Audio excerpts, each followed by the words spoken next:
Hi guys, here we're going to look at how to soundproof this semi-detached lounge.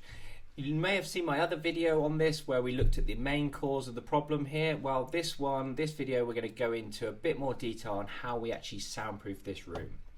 So first of all, let's just recap on the main cause of the problem.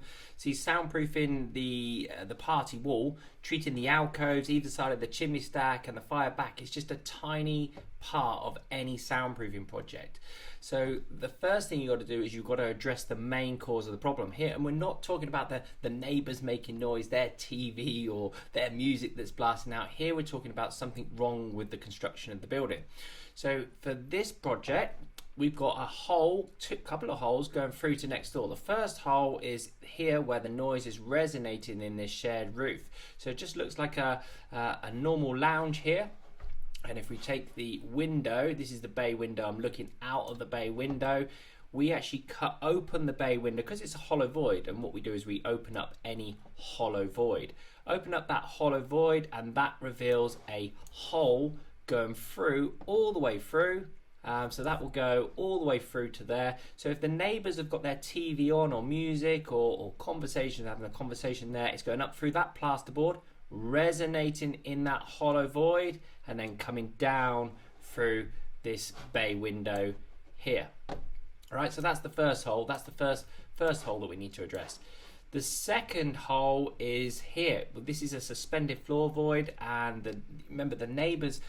For this particular case, they can hear everything from next door. They can make out words. They can hear a TV presenter's voice. They can hear kids screeching. So they're hearing a lot of high frequency come through. Remember, high frequency really struggles to come through bricks and mortar. High frequency comes through holes in the structure. So we cut open the suspended floor void, there we go, cut open the suspended floor void, and that has a hole in the structure. So what do we need to do there? We need to brick up that hole in the structure. So before you go commenting, before you go on to the comments and say, oh, you shouldn't brick up holes on it's for suspended floor to allow the airflow. Yes, absolutely. You must not brick up holes in the structure on a suspended floor void on the party wall unless you increase the airflows. So for this particular project, we actually put extra air bricks in here, here, here, and on the side. So for this particular soundproofing project, it was never a case of just treating the separating party wall alcoves. We actually pulled up the floor here by the door to make sure there was plenty of airflow in the suspended floor in order to brick up that hole in the structure and tuck the system down to the subfloor. And that's not it for the main cause. There is another main cause here. And just a reminder what main cause is. Main cause, it means it doesn't matter what soundproofing you do. It doesn't matter how singing or dancing the clip system or frame system or whatever you decide to put on the direct noise path of the party wall. Unless you address the main cause of the problem, the noise will still come through.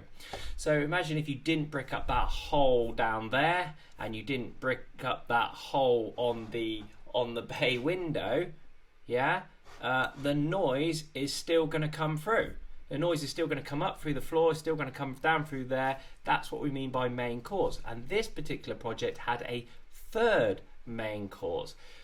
What we see here, when we go upstairs is a hollow stud wall. So this wall, you can see this is the chimney stack from downstairs, and see how the alcove is slightly smaller, right? This stud wall sits just over from this wall here. It actually sits just here, and there's actually a crack in the ceiling where you can see the lining of the stud wall there.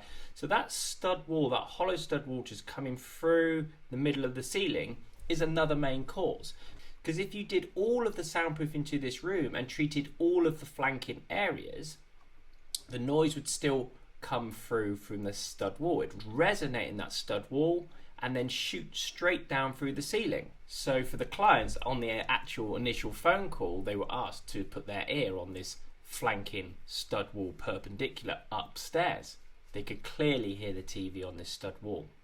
So moving on to step number 2, the direct noise path. And despite what you've heard elsewhere and everywhere that you read up is putting some sort of resilient bar clip system independent wall to the direct noise path of the alcoves, the fire back and the other alcove, you absolutely must sound deaden the wall. You've got to sound deaden the wall first, then you can put your frame and clip system in front of the wall, giving you a really effective noise barrier. So you can see that's a very small part of the project, but you must tuck it up into the ceiling and down into the floor. Tucking it up, tucking it down is one of the key things to get the best reduction in noise.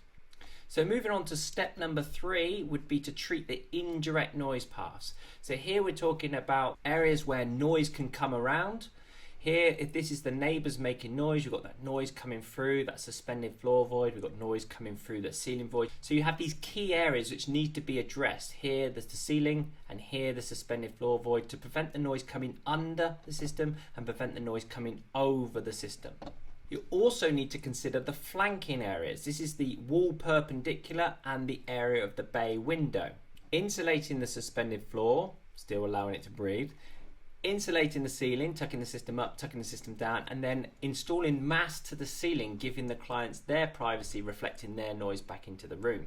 Step number 4, the fixtures and fittings. Is here we've got the shelving, we've got the fire surround, we have electric fire, we've got new electrical, TV on the wall, picture rail, all put back in a way that doesn't compromise the new soundproofing. So just to give you an idea, the skirting was raised off of the floor with a 4mm gap, so any noise from the floor is not going to go into the floating frame and compromise the bottom of the floating frame, for example.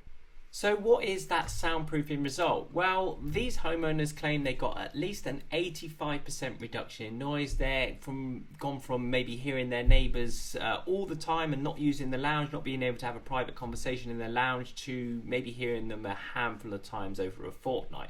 So great result there. They understand if they wanted more of a reduction in noise than that, it would be this flanking wall here to be treated and this window wall here to be treated too.